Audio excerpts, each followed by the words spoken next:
من صلى صلاة الصبح فهو في ذمة الله.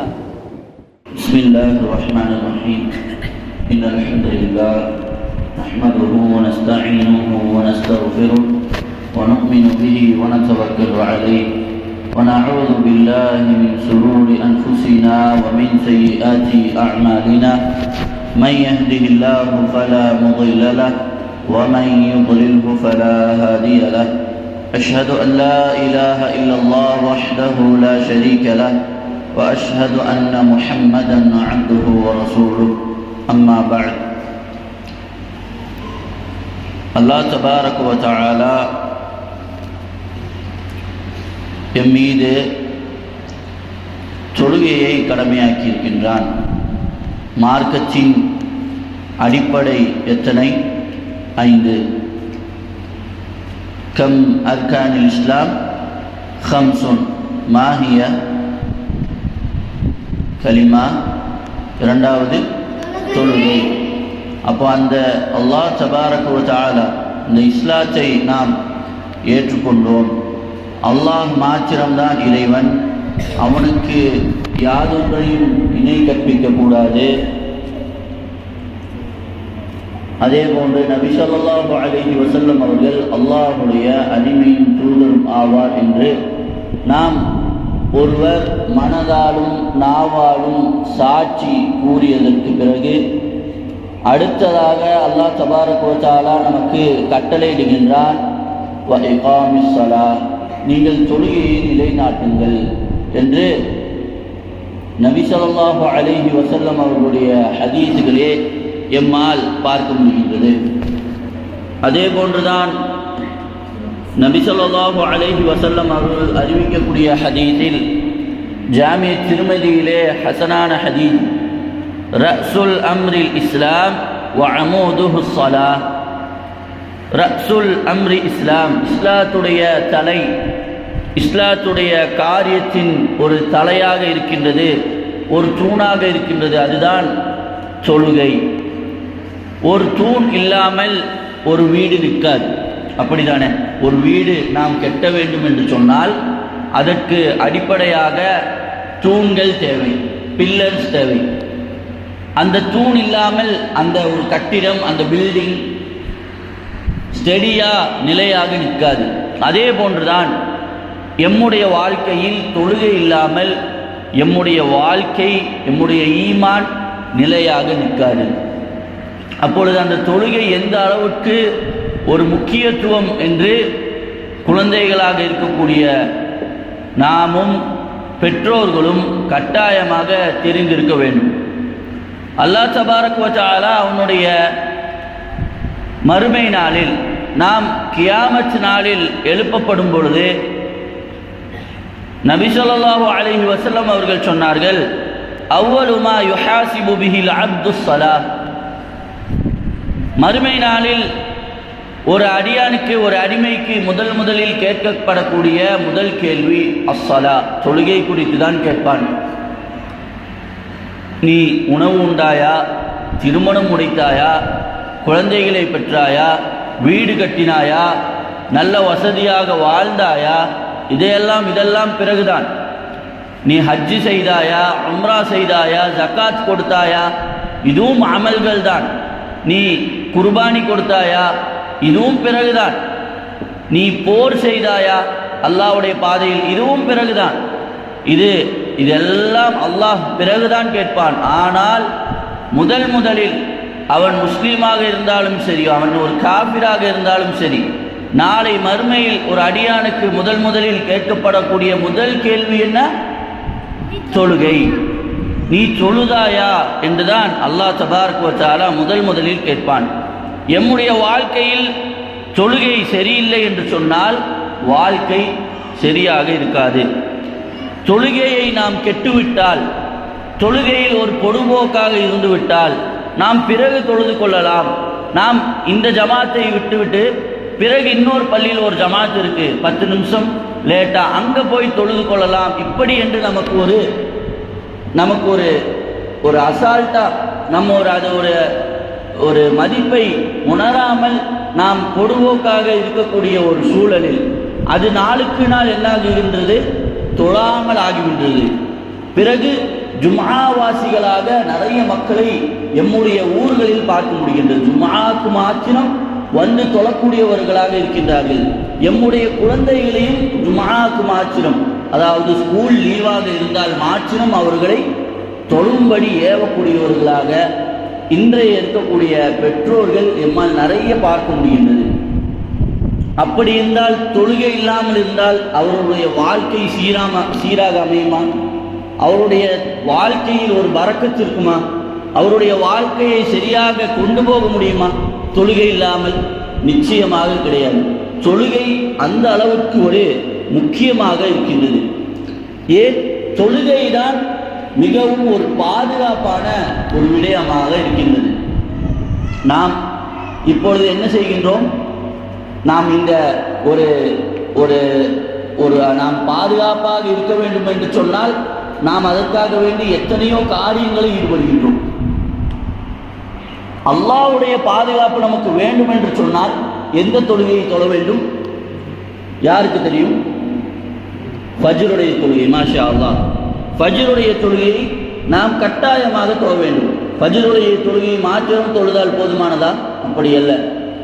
நமக்கு முன்னாடியே தெரியும், நாம் சிறிய பிள்ளைகளில் படித்திருப்போம், சிறிய குழந்தைகளாக இருக்கும்பொழுது படித்திருப்போம். ரசூலுல்லாஹி ஸல்லல்லாஹு அலைஹி வஸல்லம் அவர்கள் வானத்துக்கு சென்றார்கள். அப்பொழுது முதலில் எத்தனை ரக்காத்து தொழுகை கடமையாக்கப்பட்டது? 50 ரக்காத்து தொழுகை. பிறகு கீழே வந்தார்கள். உங்களுடைய உம்மத்தினர் 50 ரக்காத்து தொழுகைகளை எல்லாம் தொழமாட்டார்கள். நீங்கள் என்ன செய்யுங்க? நீங்கள் அல்லாஹ்விடத்துல மீண்டும் போங்க, குறைச்சிட்டு வாங்க. இப்போ 45 ஆச்சு, 40 ஆச்சு, 30, 20, 10 ரக்காத்து தொழுகை. ஒரு நாளைக்கு எத்தனை ரக்காத்? 10 ரக்காத். பிறகும் போறாங்க, இல்லை உங்களுடைய உம்மத் இத்தனை ரக்காத் தொழுகைகளை தொழமாட்டார்கள், நீங்கள் மீண்டும் போங்க, அல்லாஹ்விடத்துல குறைச்சிட்டு வாங்க. கடைசியாக என்னாச்சு? 5 ரக்காத்து தொழுகைகளாக ஒரு நாளைக்கு ஆச்சு. 5 வக்கத், 5 வேளை தொழுகைகளாக ஆச்சு. அப்போ நினைத்து பாருங்கள், 50 வேளை தொழுகைகளாக இருந்திருந்தால் நம்முடைய நிலைமை என்ன? 5 வேளை தொழுகைக்கு கூட மனிதர்களுக்கு மிகவும் கடினமாக இருக்கின்றது. இப்போ 50 வேளை என்று சொன்னால், இப்போ மறுபடியும் சொன்னார்கள், 5 வேளை தொழுகையை கூட உங்களுடைய சமூகம் தொழாது, நீங்கள் மீண்டும் போய் குறைச்சிட்டு வாங்க. இப்போ என்னாச்சு?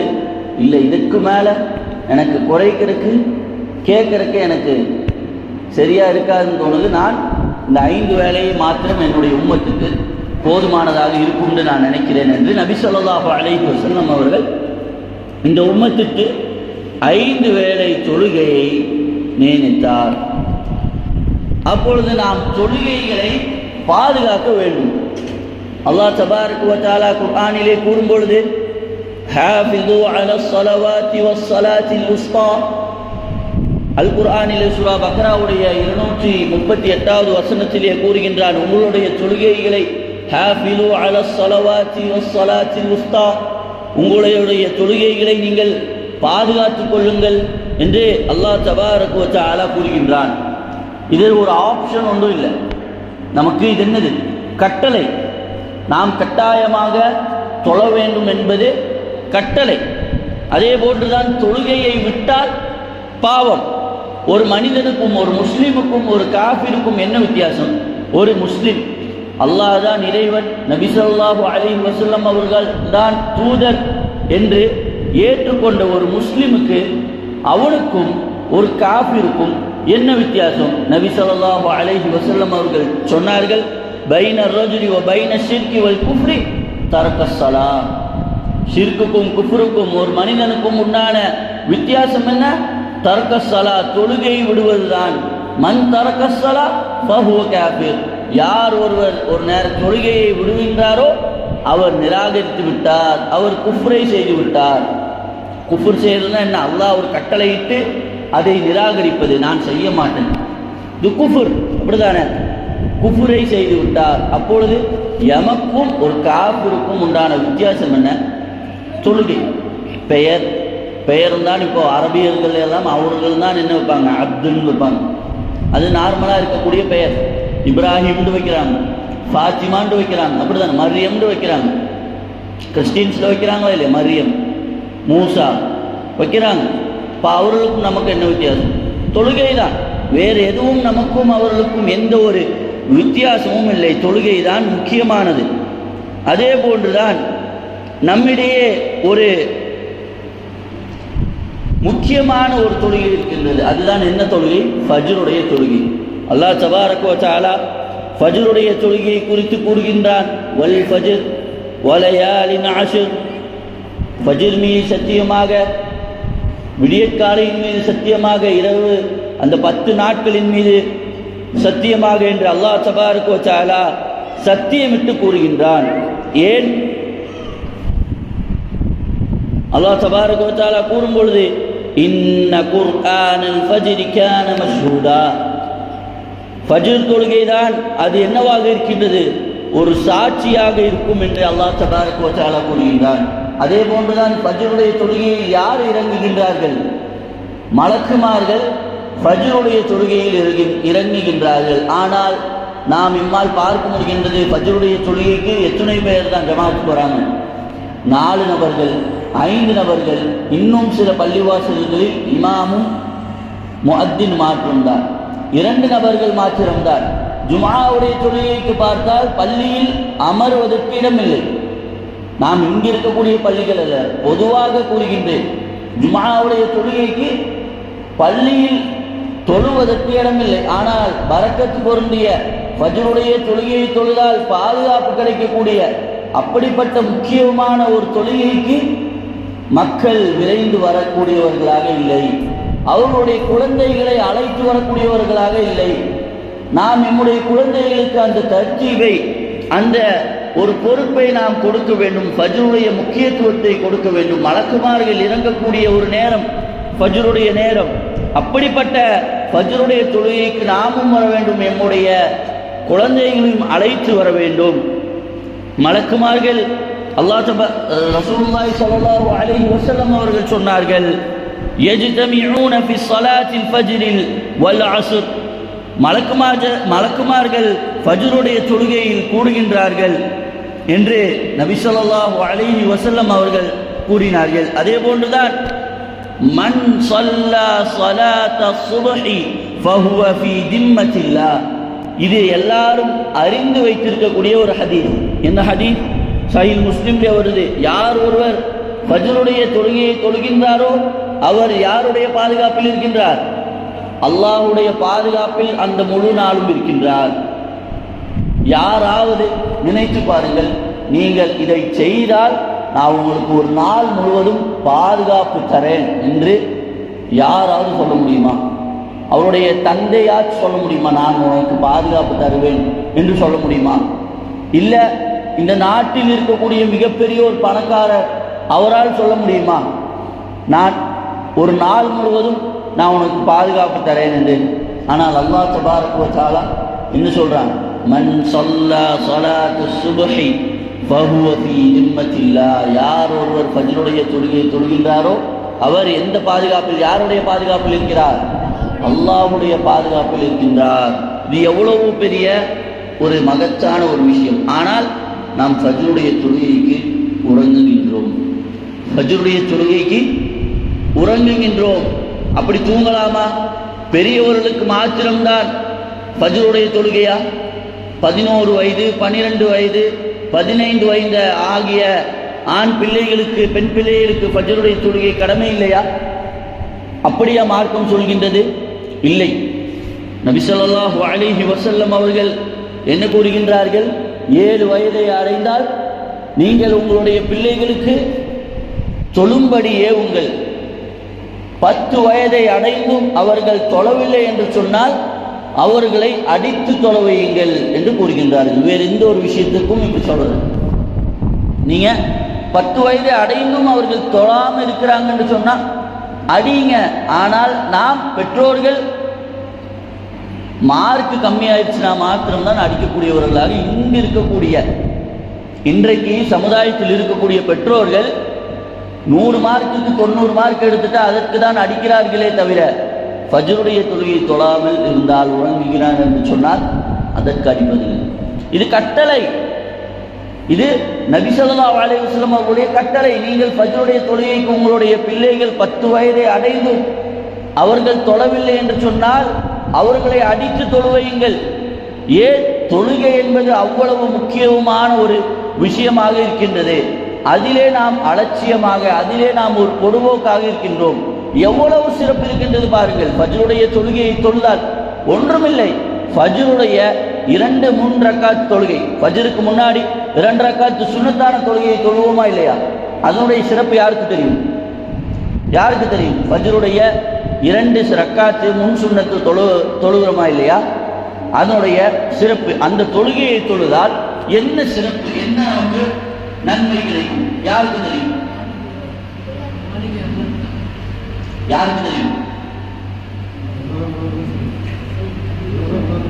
மாஷா அல்லாஹ்.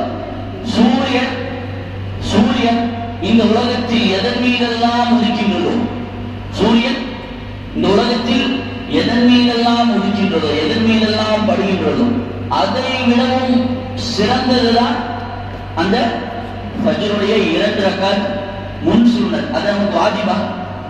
ஃபஜ்ருக்கு முன்னாடி 2 ரக்காத் சுன்னத் தொழுகிறது நமக்கு கட்டாய கடமை. அதை விட்டா பாவம் என்று ஏதாவது இருக்கா? கிடையாது. ஃபஜ்ருடைய முன் சுன்னத்துக்கே அந்த அளவுக்கு சிறப்பு இருக்குது என்று சொன்னால் ஃபஜ்ருடைய தொழுகைக்கு எந்த அளவுக்கு சிறப்பு இருக்கும்?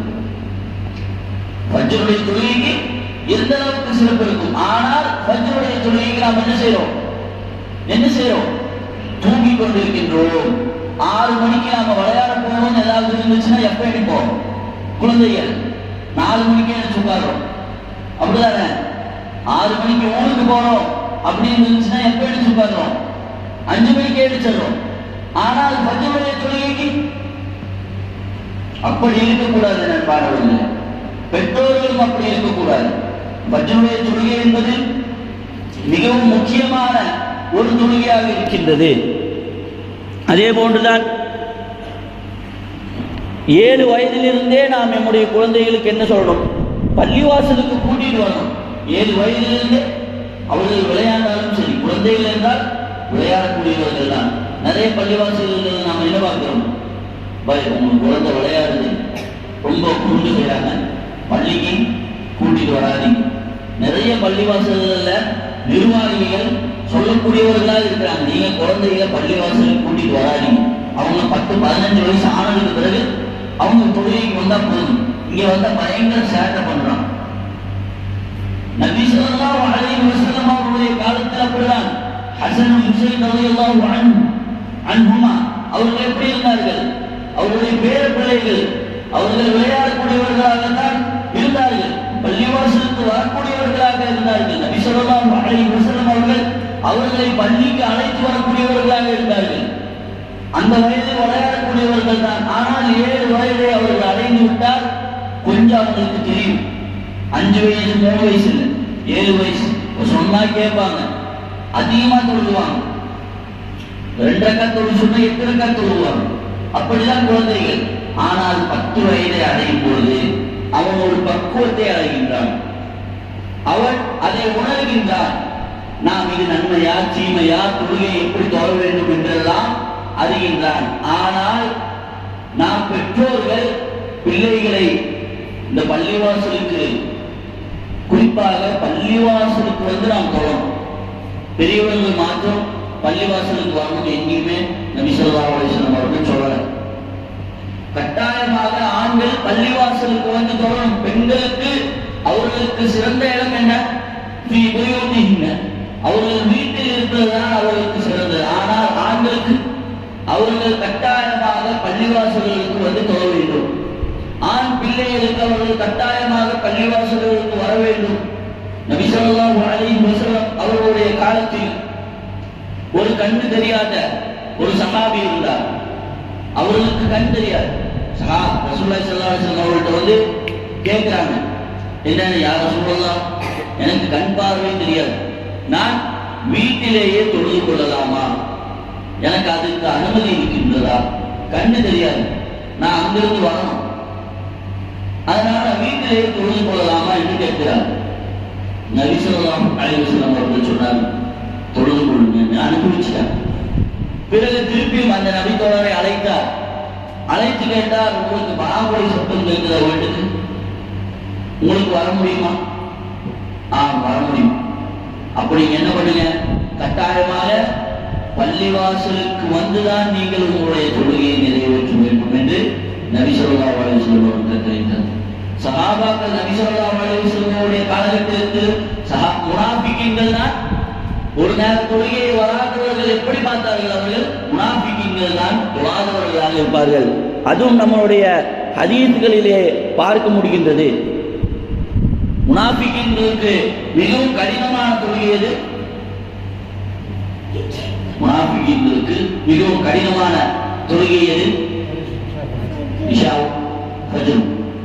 அந்த அளவுக்கு கஷ்டமா இருக்கும் அவங்களுக்கு. தொழுவதற்கே மிகவும் கஷ்டமா இருக்கும், சோம்பேறித்தனமாக இருப்பார்கள். அல்லாஹ் தபாரக வ தஆலா கூறுகின்றான், குஸாலா, நீங்கள் சோம்பேறிகளாக இருக்காதீர்கள். ஃபஜ்ருடைய தொழுகையை அவர்கள் சோம்பேறிகளாக உறங்கிக் கொண்டிருக்கின்றார்கள். அதே போன்றுதான் அஸ்ருடைய தொழுகையுடைய மதிப்பை ஒருவன் அறிந்தால் அவன் எப்படி வருவானா? ஃபஜ்ருடைய தொழுகையும் அஸ்ருடைய தொழுகையும் மதிப்பை, அதனுடைய நன்மையை ஒரு மனிதன் அறிந்தால், இந்த தொழுகையை தொழுதால் இந்த அளவுக்கு நமக்கு நன்மை கிடைக்கும் என்று ஒருத்தன் அறிந்தால் எப்படி வருவானா? தவிழ்ந்தாச்சு பள்ளிக்கு வருவானா? தவிழ்ந்துனா எப்படி? குழந்தைகள் தவிழ்வாங்கல்ல, அதுதான் தவிழ்ந்தாச்சு பள்ளிக்கு வந்து அவர்கள் அந்த தொழுகையை நிறைவேற்றுவார்களாம். எந்த அளவுக்கு நமக்கு தொழுகை முக்கியத்துவமா இருக்கு என்பது நாம் புரிந்து கொள்ள வேண்டும். அதை நம்முடைய பிள்ளைகளுக்கு கற்றுத்தரணும். அது நம்ம மீது வாஜிப். நம் மீது வாஜிப். அவர்கள் பிறக்கும் பொழுதே இஸ்லாத்தில் தான் பிறக்கின்றார்கள். அடுத்தது தொழுகை. நோன்பு ரமலானுடைய மாதத்தில் அவர்களுக்கு சக்தி பெற்றிருந்தால் நோற்றால் போதுமானது. ஜகாத் அவர்கள் மீது கடமை இல்லை. அவர்களுக்கு சக்தி இருந்தால், அதாவது அவர்கள் அந்த தங்கத்துடைய வெள்ளியுடைய அந்த அளவை எட்டி இருந்தால் மாத்திரம்தான் அவர்களுக்கு என்னது ஜகாத் கடமை. ஹஜ் அவர்களுக்கு பொருளாதாரத்தினாலும் அதே போன்று உடலாலும் சக்தி இருந்தால் அவர்கள் ஹஜ்ஜை நிறைவேற்ற வேண்டும். ஆனால் தொழுகை எப்படியா? ஒருவன் இஸ்லாத்தை ஏற்றுக்கொண்டால் அவன் மீது கட்டாயமாக தொழ வேண்டும். யார் மூன்று சாராருக்கு மாத்திரம்தான் தொழுகை கட்டாயம் இல்லை. யாருக்குதான்? சிறிய குழந்தைகளுக்கு. இரண்டாவது பைத்தியம், அதாவது புத்தி சுவாதீனம் இல்லாதவர்கள். மூன்றாவது மாதவிடாய் பெண்கள். இந்த மூன்று சாராருக்கு மாத்திரம்தான் பேனா உயர்த்தப்படுகின்றது. தொழவில்லை என்று சொன்னாலும் அவர்கள் தொழாமல் இருந்தாலும் அவர்களுக்கு பிரச்சனை இல்லை. குழந்தைகளுக்கு வாஜிப் இல்லை. அவர்கள் அந்த 10 வயதை அடைந்து விட்டால், நன்மை தீமை அவர்கள் பாலிகளாக ஆகிவிட்டால் அவர்கள் கட்டாயமாக தொழ வேண்டும். அவர்களுக்கு அந்த பேனா எழுதிவிடும். பைத்தியம் கோமா ஸ்டேஜில் இருக்கிறார், அப்ப அவருக்கு என்ன இல்லை? தொழுக கடமை இல்லை. அவருக்கு அந்த பேனா எழுதப்படாது. அவர் அந்த பைத்தியத்தில் இருந்து திரும்பி விட்டார் என்று சொன்னால் அந்த பேனா எழுதிவிடும். மூன்றாவது மாதவிடாய் பெண்கள். அந்த காலத்தில் அவர்களுக்கு என்ன தேவையில்லை? தொழுவதற்கு அவசியம் இல்லை. அதை அவர் கடந்து விட்டால் கட்டாயமாக அவர் மீதும் வாஜிப். அப்ப இந்த கேட்டகரியில நம்ம இருக்கமான்னு பார்க்கணும். நம்ம தொழிலாம இருக்கிறோம்னா நம்ம குழந்தையா? இல்ல. நம்ம பைத்தியமா? கிடையாது. நம்ம ஆதரவுடைய பெண்களா இருக்கமா? அதுவும் இல்லை. அப்ப நமக்கு என்ன வாஜிப்பு? தொழுகை கட்டாயம். எங்க வந்து தொழுகிறோம்? பள்ளிவாசலுக்கு தொழக்கூடியவர்களாக, ஜமாத்துடன் தொழக்கூடியவர்களாக இருக்கணும். பாங்கு சட்டம் காதியை கேட்டு யார் ஒருவர் ஜமாத்தை விடுகின்றாரோ அது மிகப்பெரிய ஒரு பாவம். தொழுகை, ஒரு நேரம் தொழுகையை விடுவது எந்த அளவுக்கு பாவம் தெரியுமா? உலமாக்கள் கூறுகின்றார்கள், மது அருந்துவதை விட, விபச்சாரம் செய்வதை விட, வட்டியில் சாப்பிடுவதை விட ஒரு நேர தொழுகையை விடுவது மிகப்பெரிய பாவம். இப்படி என்று சொன்னால் பெற்றோர்கள் நாம தொழுகிறோம், ஆனா பிள்ளைகளை தொழும்படி ஏவுகின்றோமா? பிள்ளைகளை பள்ளிவாசலுக்கு அல்லாஹ்வுக்கு விருப்பமான இருக்கக்கூடிய, அல்லாஹ்வுக்கு மிகவும் விருப்பத்திற்குரிய ஒரு இடம் பள்ளிவாசலுக்கு நம்முடைய பிள்ளைகளை அழைத்து வருகின்றோமா? நாம் இல்லை என்று சொன்னாலும் கூட நம்முடைய பிள்ளைகளை கட்டாயமாக நீங்கள் பள்ளிக்கு போய் தொழுங்கள் என்று ஏவுகின்றோமா? 5 நேர தொழுகைகளை நீ சரிவரை என்று தொழுதாயா? ஃபஜ்ருடைய தொழுகையிலிருந்து இஷாவுடைய தொழுகை வரை நீ சரியாக தொழுதாயா என்று இரவு நேரத்தில் வந்து அவர்கள் கேட்கின்றோமா? இல்லை. இப்படி என்று சொன்னால் அவர்கள் எப்படி சரியாக வளருவார்கள்? அன்பானவர்களே, இது குழந்தைகளுடைய ஒரு தவறு மாத்திரமல்ல, பெற்றோர்களுடைய தவறும் கூட. அப்போ ஃபஜ்ருடைய தொழுகைக்கு எண்ணிக்கணும் என்று சொன்னால் என்னென்ன செய்யணும்? நாம ஃபஜ்ருடைய தொழுகைக்கு பெற்றோர்கள் மாத்திரமல்ல, குழந்தைகள் எண்ணிக்கணும் என்று சொன்னால் என்னென்ன செய்யணும்? முதல்ல நேரமாக தூங்கணும். என்ன செய்யணும்? இஷா தொழுதுக்கு வந்தாச்சா சாப்பிடணும், 10 மணி மேக்சிமம் உறங்கி விடணும். 2வது மொபைல் ஃபோனே கொடுக்கக்கூடாது. குழந்தைகளுக்கு மொபைல் ஃபோனே கையில் கொடுக்கக்கூடாது. அத்தா ஃபோனு அம்மா ஃபோனை எடுத்து ஏதாவது கேம் விளையாடுறது, யூடியூப்லேயோ இல்லை இன்ஸ்டாகிராம்லேயோ போய் ரீல்ஸ் பார்க்கறது. எப்படி வளர்த்துகின்றார்கள் குழந்தைகளை? 2 வயது, 1.5 வயது, 3 வயது ஆகக்கூடிய குழந்தைகள் சாப்பிட மாட்டுகின்றார்கள் என்று சொல்லி அவர்களுக்கு மொபைல் போனை காட்டி உணவை ஊட்டுகின்றார்கள். அது ஒரு பழக்கமாக ஆகி மொபைல் போனை கையில் கொடுத்தாதான் இவன் அழுகை நிறுத்துறான் என்று சொல்லி அவர்களுடைய வாழ்க்கையை பாழாக்குகின்றார்கள் பெற்றோர்கள். அல்லாஹ்விடத்திலே நாளை இதுக்கு பதில் கூற வேண்டும். இது ஒரு பழக்கமாக ஆகி அவன் 7 வயது 10 வயதை அடையும் பொழுது மொபைல் போன் இல்லாமல் அவனால் தூங்க முடிய மாட்டேங்குது. மொபைல் போன் இல்லாமல் அவனால் வாழ முடிய மாட்டேங்குது. மொபைல் போனை கொடுக்கவே கொடுக்காதீங்க. நைட்டு நேரம் மட்டும் கிடையாது. நான் மொபைல் போன் பார்க்கணுமா? இனி மொபைல் போன் சிறியவர்களுக்கு உண்டானதா? மொபைல் எதுக்கு? ஃபோன் பேசுறதுக்கு மொபைல், அவ்வளவுதான். அது ஒரு குப்பை. என்னது குப்பை? வேஸ்ட். மொபைல் ஃபோன் சிறியவர்களுக்கா? இப்போ யார் வீட்டில் போய் என்ன பண்ணக்கூடாது?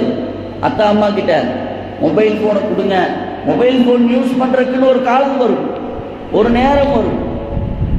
ஒரு 18 வயசு 20 வயசு வேலைக்கு போகும்போது ஏதாவது தேவை இருக்கு, அப்போ மொபைல் ஃபோன் பார்த்தா போதுமானது. Mobile phone addict. மொபைல் இல்லாமல் நாம் பார்க்க முடியாது. மொபைல் ஃபோன் வந்து அடிக்ஷன். அந்த மொபைல் ஃபோனிலிருந்து நாம் பாதுகாப்பு பெற வேண்டும். அதே போன்றுதான் பெற்றோர்கள், தந்தைமார்கள் பள்ளிவாசல்களுக்கு தன்னுடைய குழந்தைகளை கட்டாயமாக அழைத்து வர வேண்டும். சிறிய குழந்தைகளாக இருக்கிறாங்க என்று சொன்னால் அவங்கள கட்டாயமாக கூட்டிட்டு வாங்க. அவங்களுக்கு அப்பதான் தெரியும் ஃபஜ்ருடைய தொழுகை. நீங்களே கொஞ்சம் சிந்தித்து பாருங்கள். சப்பிஹ் இஸ்ம ரப்பிக்கல் அலா அல்லது சூரத்துல் ஃபாத்திஹா, குல் ஹுவல்லாஹு அஹத், ஹல் அதாக ஹதீஸுல் காஷியா, நீங்களாம் குர்ஆனை பார்த்து தான் அது மனப்பாடமாக வச்சா.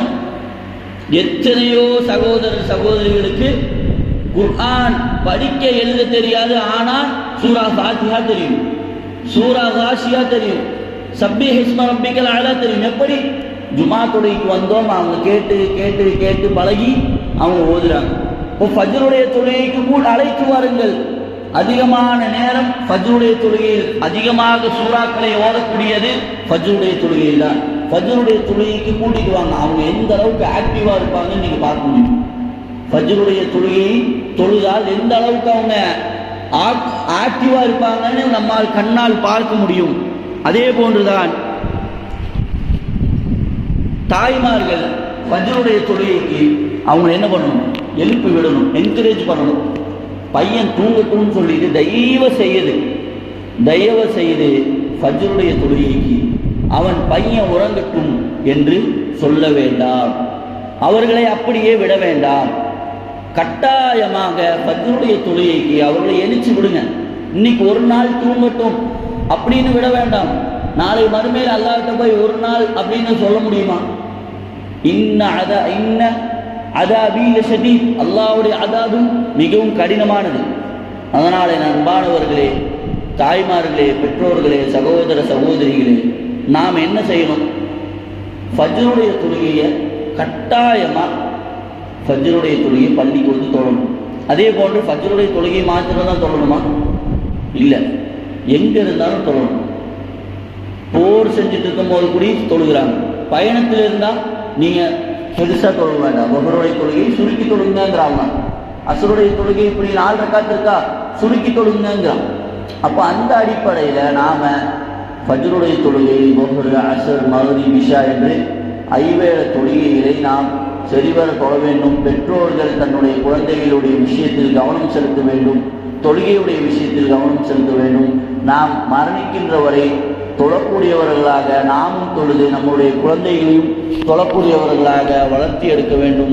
அப்படிப்பட்ட பொறுப்புள்ளவர்களாக ஆக வேண்டும். அல்லாஹ் தபாரக வ தஆலா கூறுகின்றான், யா அய்யுஹல்லதீன ஆமனூ குு அன்ஃபுஸக்கும் வ அஹ்லீக்கும் நாரா. ஈமான் கொண்ட மக்களே, உங்களையும் உங்களுடைய குடும்பத்தாரையும் நரக நெருப்பிலிருந்து பாதுகாத்துக் கொள்ளுங்கள் என்று கூறுகின்றான். அந்த அடிப்படையிலே நாம பெற்றோர்களாக, நாம குழந்தைகளாக இருக்கக்கூடிய நாம பெற்றோர்கள் தொழவில்லை என்று சொன்னால், பாப்பா வாங்க பள்ளிக்கு போகலாம், நம்ம கூட்டிகிட்டு வரணும்.